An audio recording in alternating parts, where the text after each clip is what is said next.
সুপ্রিয় শিক্ষার্থী বন্ধুরা, সকলেই আমার সালাম এবং শুভেচ্ছা গ্রহণ করো।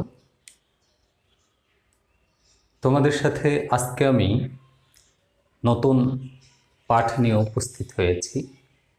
স্নাতক সম্মান শ্রেণীর যারা প্রথম বর্ষে রয়েছ তাদের উদ্দেশ্যে আমি একটি ক্লাস উপস্থাপন করব। আমার প্রথম বর্ষের শিক্ষার্থীদেরকেও বলতে চাই, এই করোনার সময়ে তোমরা অবশ্যই স্বাস্থ্যবিধি মেনে চলবে, আর তোমাদের পাঠ্য তালিকায় যে বইগুলো রয়েছে সেগুলো অবশ্যই সুন্দর করে পড়ে ফেলবে। একবার পড়বে, একাধিকবার পড়বে, বারবার পড়বে। আর আমরা পাঠ্য বই পড়ার প্রতি বেশি মনোযোগী হব।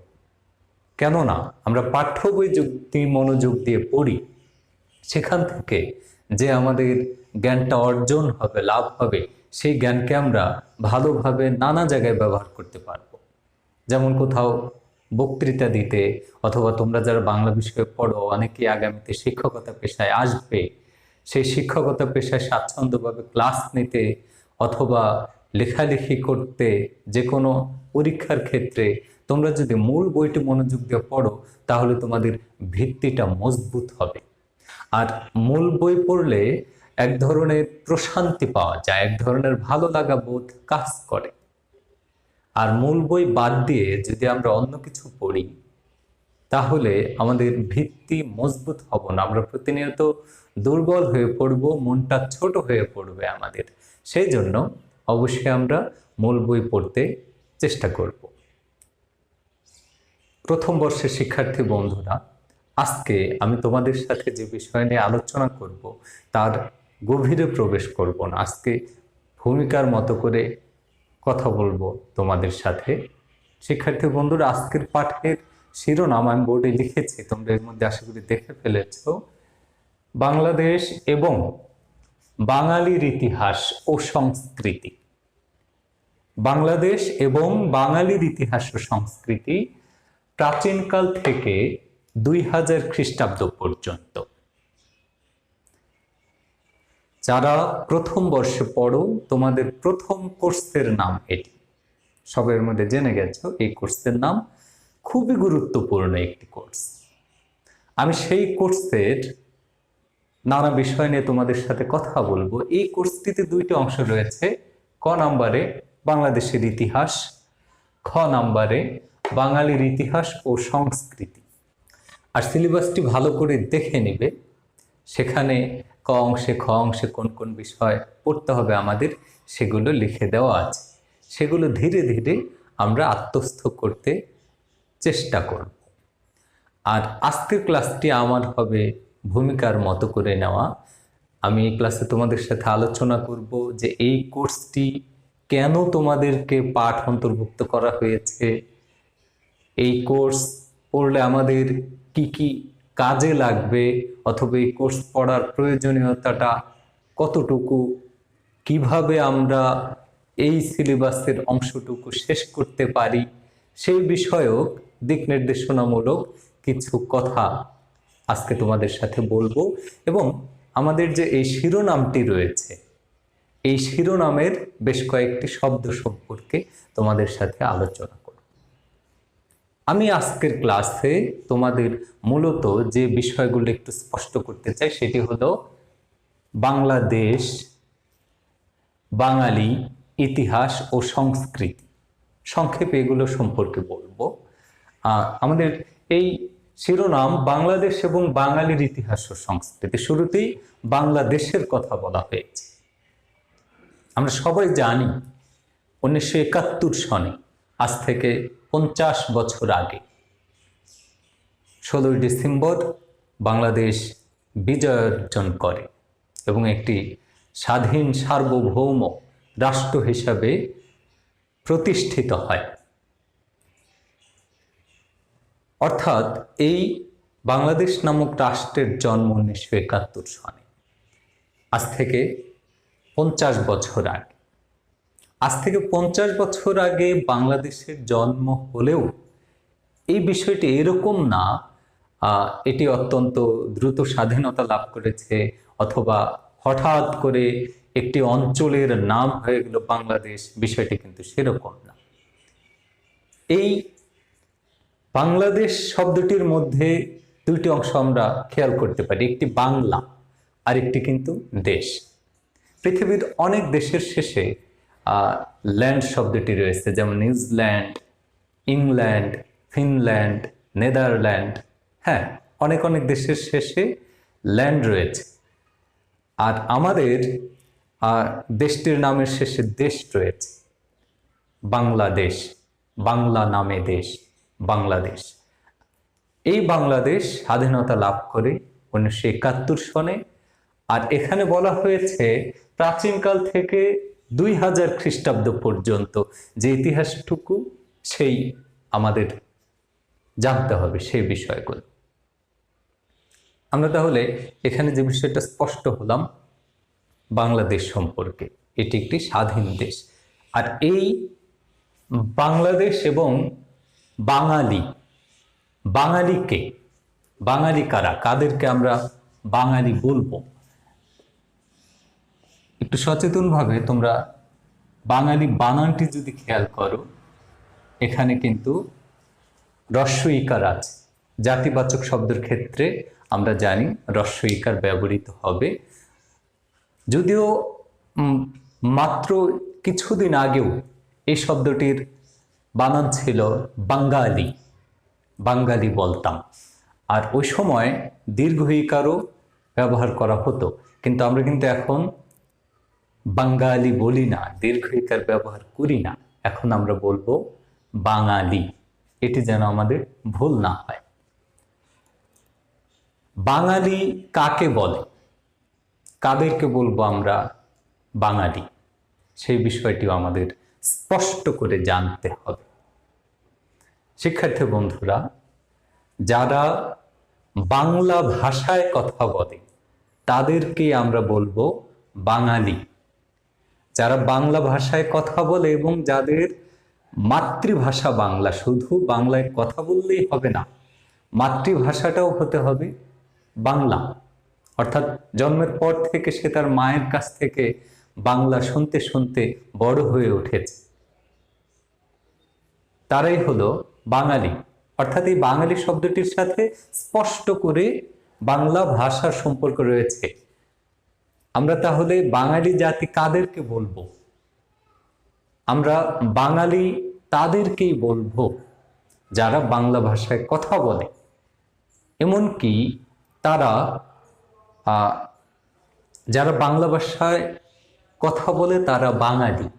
আমরা জানি আমাদের এই বাংলাদেশের অধিকাংশই বাঙালি আমরা, কিন্তু বাঙালি মাত্রই যে বাংলাদেশে থাকবে তা নয়।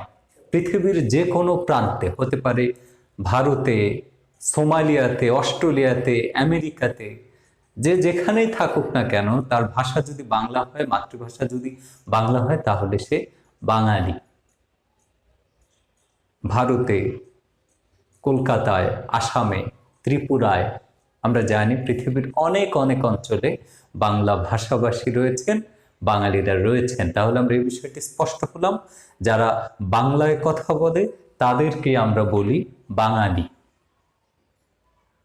এবার আরো একটি বিষয় এসে যায়, বাংলাদেশি।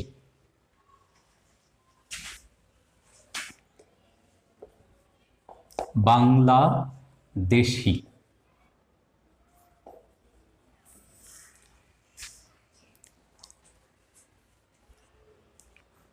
কাদেরকে আমরা বাংলাদেশি বলবো?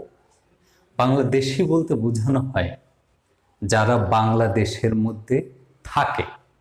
অর্থাৎ এই যে আমাদের বাংলাদেশের যে 1,47,570 বর্গ কিলোমিটার আয়তন, এই যে 56,000 বর্গ মাইলের অধিক যে বাংলাদেশের আয়তন, এই যে আমাদের যে মানচিত্রটি রয়েছে, এই মানচিত্রের মধ্যে যে বা যারা বাস করেন জন্মগতভাবে, অথবা এই সীমানার মধ্যে যারা থাকেন, এই সীমানার যারা নাগরিক, তাদেরকে আমরা বলবো বাংলাদেশি। অর্থাৎ এই বাংলাদেশে যারা থাকেন, এই বাংলাদেশের যারা নাগরিক, তাদেরকে আমরা বলবো বাংলাদেশি।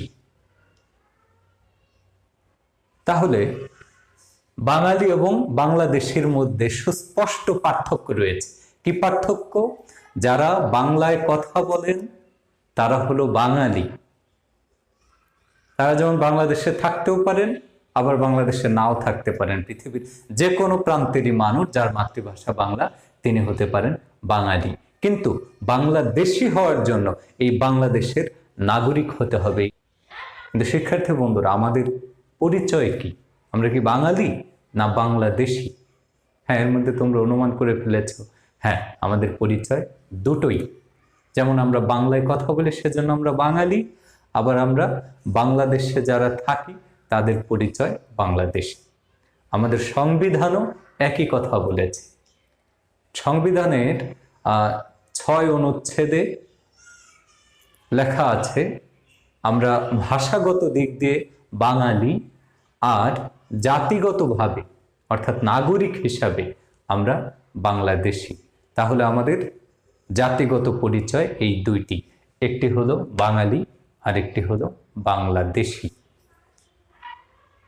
এ জায়গায় আরো একটি বিষয় বলে রাখতে চাই, যারা বাংলাদেশের নাগরিক নন, যারা বাংলাদেশে থাকেন না, তারা বাংলাদেশি নন। আবার আরো একটি কথা আছে, আমাদের বাংলাদেশের মধ্যে অনেকেই থাকেন, অনেকেই আছেন বাংলাদেশি তারা, কিন্তু তারা বাঙালি নন, তাদের মাতৃভাষা বাংলা নয়। যেমন আমাদের অঞ্চলে যে আদিবাসীগণ রয়েছে, আমরা আদিবাসীদেরকে অনেক সময় এই উপজাতি বলে থাকি। শিক্ষার্থী বন্ধুরা, আদিবাসীদেরকে আমরা উপজাতি বলবো না, এতে ক্ষুদ্র করে দেখব না, আদিবাসী বলবো। আমাদের এই আদিবাসীগণ অনেকেই নিজেদেরকে বাংলাদেশি মনে করেন, কিন্তু বাঙালি মনে করেন না, কারণ তাদের মাতৃভাষা বাংলা না। তারা কেউ চাকমা, কেউ মারমা, কেউ মণিপুরি, কেউ গারো, অর্থাৎ তারা চাকমা জাতি। হ্যাঁ, তারা একই সাথে বাংলাদেশি এবং মানে চাকমা। আমরা যারা মাতৃভাষা বাংলা, আমরা বাঙালি এবং বাংলাদেশি, কিন্তু যার মাতৃভাষা চাকমা, গারো, মণিপুরি, তাদের অনেকেই মনে করে আমরা বাংলাদেশে থাকি তাই বাংলাদেশি, আর আমাদের মাতৃভাষা যেহেতু চাকমা তাই আমরা চাকমা, মাতৃভাষা যেহেতু গারো তাই গারো আমরা। এরকম অনেক বিষয় রয়েছে। আশা করি বাঙালি এবং বাংলাদেশি সম্পর্কে তোমাদের ধারণাটি স্পষ্ট হয়েছে। আর এই বাঙালি এবং বাংলাদেশিগণের ইতিহাস ও সংস্কৃতি প্রাচীনকাল থেকে শুরু করে 2000 সন পর্যন্ত, এই বিষয়গুলো আমাদের জানতে হবে। আর আমি তোমাদের পড়াবো বাঙালির ইতিহাস ও সংস্কৃতি। এবার আমাদের একটু বলতে চাই ইতিহাস কি, সংস্কৃতি কি। যারা বাংলায় কথা বলেন মাতৃভাষা যাদের বাংলা, তারা বাঙালি, আর যারা বাংলাদেশের নাগরিক ওনারা বাংলাদেশি। এটা যেমন স্পষ্ট করে বলা যায়, কিন্তু সংস্কৃতি এবং ইতিহাসের সংজ্ঞা এত স্পষ্ট করে বলা যায় না, কারণ সংস্কৃতি এবং ইতিহাসের সুস্পষ্ট, সুনির্দিষ্ট, সর্বজন গ্রহণযোগ্য কোনো সংজ্ঞা নেই। নানা ঐতিহাসিক, নানা গবেষক সংস্কৃতি এবং ইতিহাসের সংজ্ঞা নানানভাবে দিয়েছেন, কিন্তু সাধারণভাবে আমরা বলতে পারি ইতিহাস বলতে সাধারণত একটি দেশের যে ভূখণ্ড, সেই ভূখণ্ড কোন সময় কি রকম ছিল, এই ভূখণ্ডের নাম কোন সময় কি ছিল, আর সেই অঞ্চলটিতে কোন সময় কোন রাজা বা শাসক শাসন করেছেন, অথবা এই ভূখণ্ড কোন সময় স্বাধীন ছিল, কোন সময় পরাধীন ছিল, এরকম নানা বিষয় আসলে ইতিহাসের অন্তর্ভুক্ত।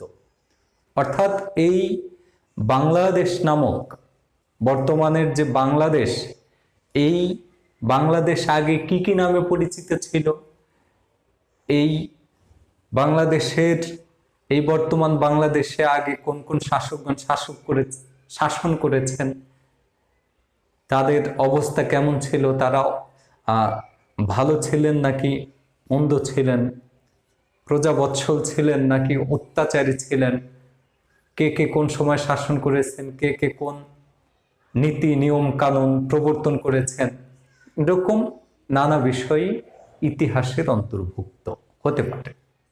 আমি হতে পারে শব্দটি বললাম। আর সংস্কৃতি, সংস্কৃতি বিষয়টা কি? এখন যদি তোমরা বলো সংস্কৃতি কি নয়, সেটাও ঠিক।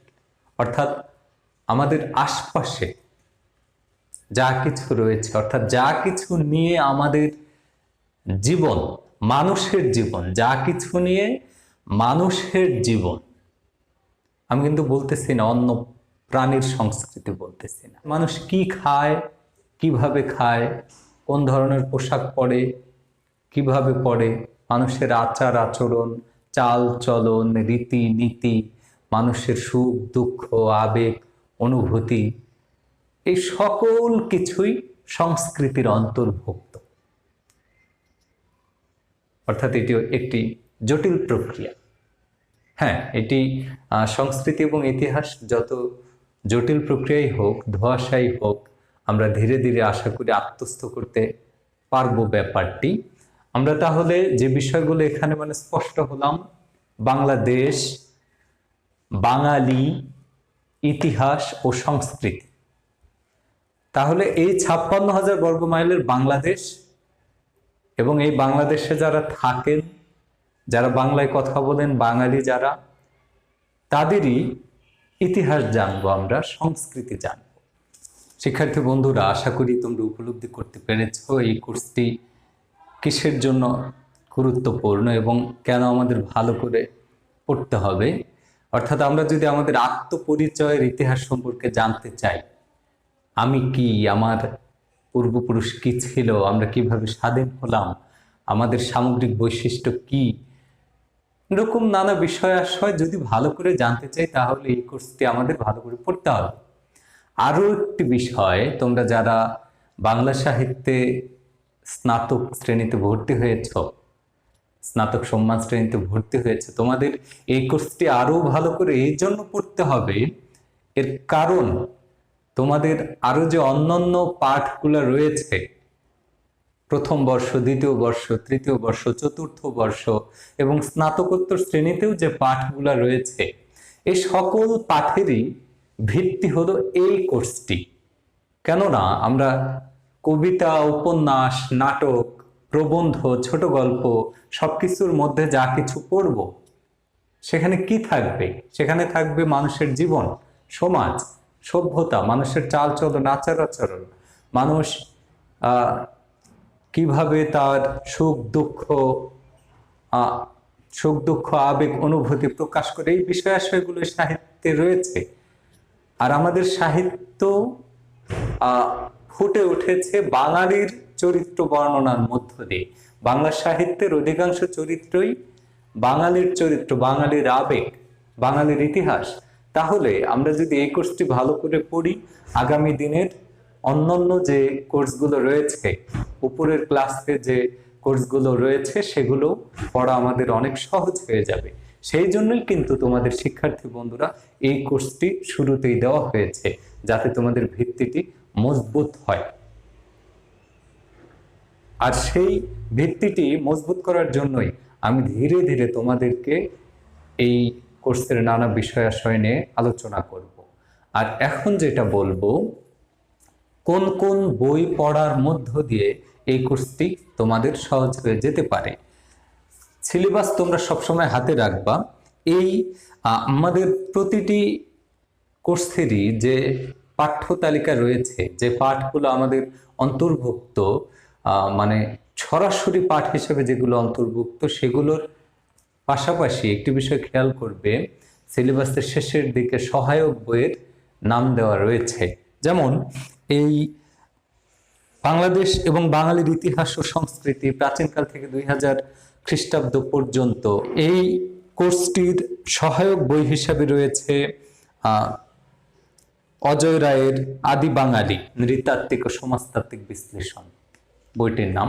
এখানে আরো অনেক বই রয়েছে, যেমন গোলাম মুর্শিদের 1000 বছরের বাঙালি সংস্কৃতি, যে আমার হাতে যে বইটি রয়েছে, গোলাম মুর্শিদের 1000 বছরের বাঙালি সংস্কৃতি, বইটি অত্যন্ত সুখপাঠ্য, ভালো করে লেখা।